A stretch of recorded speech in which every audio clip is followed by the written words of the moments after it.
Everything must change.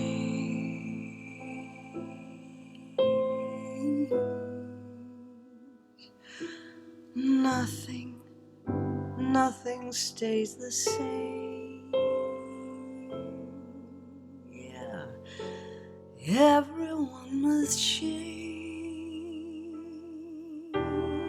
Nothing, no one stays the same. The young become the old.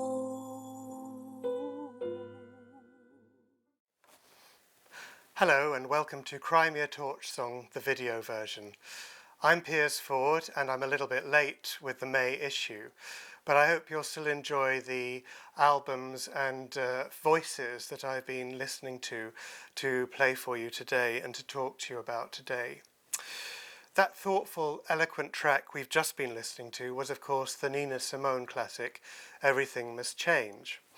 And it provides the title for one of two Gill Manly albums to be released recently. We're in a golden age of female voices for British jazz at the moment, and there's an extraordinary range of styles and techniques to suit every taste. But I think Gill Manly's supreme gift for assured, unfussy interpretation and the seamlessness of her phrasing are exceptional. This isn't just a tribute album to Simone. It's an artist who Manly credits with changing her musical life forever as a young teenager. It's an intelligent, arresting exploration of the underlying tensions in this carefully chosen selection of songs, which are reimagined for a whole new age in which the political and societal turbulence which fed Simone's art seemed to be bursting through freshly ruptured cracks. It's very personal too. Manly's take on I Loves You Porgy is both fearless and sensitive, and it's a heart-wrenching approach in its surrender to the lyric. The second album is completely different in tone. A bluesy set recorded, as the title says, live at Hoodoo's Lounge, complete with accompaniment by Trevor Hyatt on mandolin and mandocello, and Thomas Coffey on guitar, and they create a scintillating dynamic between them. Manly shows her vocal dexterity, alternately growling and soaring through 8 tracks, ranging from Lonely Avenue and Grandma's Hands to an inspirational version of Dory Previn's Going Home. The hallmark of her quality as a singer is that you don't miss a single word. Embellishment is never a barrier to clarity. But the most moving track for me comes right at the end. It's a bonus track, and it's an impassioned treatment of Here, There and Everywhere, which shines a fresh light on the McCartney-Lennon standard.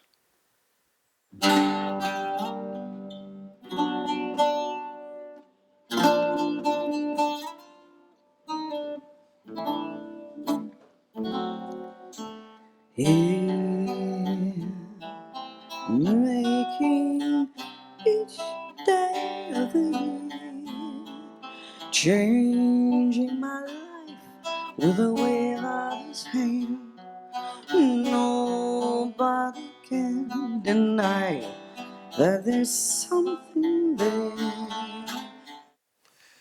Well, from a British singer with an ingrained love of the American songbook to a young American singer steeped in the songwriting legacy of the Deep South. Hannah Aldridge's new album, Gold Rush, is a storming collection of songs lashed with raw emotion and showcased by irresistible arrangements that defy you not to get absorbed by the sheer force of the sound. She writes from the gut, drawing on a gamut of bruising experience, but also from her heritage as the daughter of songwriting giant Walt Aldridge, who actually mastered this record for her. She's also collaborated here with a host of other Muscle Shoals writers to create a set of country rock numbers fueled in turn by rage, disappointment, and dangerous collisions, emotional and physical, as well as defiance and survival. as storytelling goes, it frequently reminds me of the brilliance of Gretchen Peters. Here's an extract from one of the more introspective numbers, The Irony of Love, a beautiful litany of aching loss.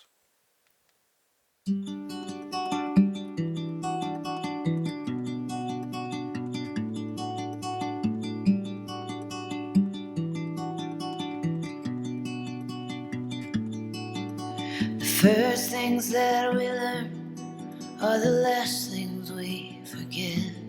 An empty heart is really just filled up with regret.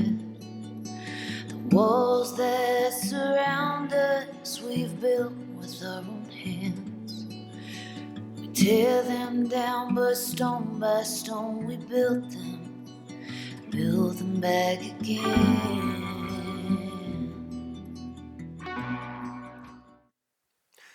Well, there are also underlying currents of anger and defiance in Jessica Lee Morgan's new record, Around the Block, an acoustic production which reflects her intention to liberate herself from the rigid formality of a studio album. Those are her words. It was recorded on the road in a mobile studio, and there's certainly a sense of bursting free, not just in the music, but also in the songs themselves. These often seem to hit their target with all the power that comes of realization emerging from conflict.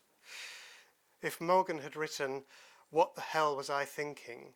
or "Too good for you" about you, you're right, your ego might well be stinging. There's also a restlessness and a sense of moving on, which lend the album a compelling edge, the singer taking control of the journey. Jessica is the daughter of legendary David Bowie producer Tony Visconti and the, I might say, equally legendary Mary Hopkin, the fabulous Welsh singer.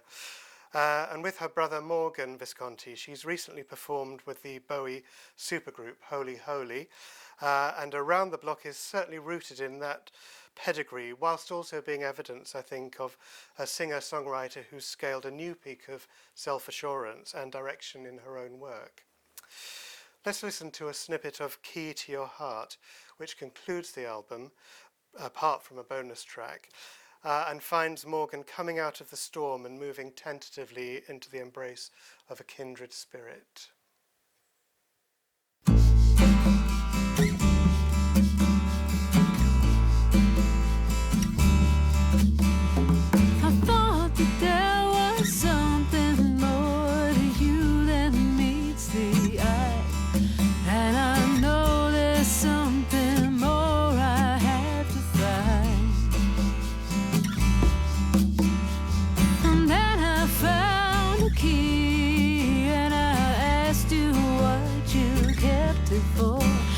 Told me it was the key to your heart. But you said knock at the door to my heart, 'cause you don't need the key to come inside. Oh, knock at the door to my heart and I will let you in. And finally to the catch-up slot this month, and this features Bilingua, a glorious album from the Ulster singer Eithne Ní Uallacháin, which was released back in 2014. I only discovered Eithne by accident, trawling BBC iPlayer for something to watch late one evening recently. And I just managed to catch this enthralling and deeply moving documentary about her life on the Alba channel before it expired. Eithne's singing career, much of it in partnership with her husband Jerry O'Connor, was slow burning, and it reached its first peak with their group Lalou, and she emerged rather cautiously, I think, as one of the key vocal sounds in the rise of Celtic music on the world stage throughout the late 1980s and into the 90s. But perhaps her most powerful work was achieved as she gradually developed her own sound in the recording studio. She blended the Gaelic language with folklore influences and spacious harmonic layers. And it did come as a shock to discover that Bilingua is a posthumously released album, the fruits of the body of work she had been accumulating before her untimely death in 1999. So immediate and absorbing is it, that it still brought me up short, that knowledge. I suppose I felt a little like somebody who's just discovered the voices of Amy Winehouse or Eva Cassidy for the first time, only to be brought up by the realization that an exciting body of work I was setting out to explore was going to be cut off in its prime. But like them, the sheer quality of Eithne's voice transcends time and the sadness you feel as the listener. I can't recommend it highly enough. So we'll finish with an extract from Grief, a song written with her son, Donal. And I'll look forward to bringing you news of more albums celebrating the female voice across the musical landscape next month.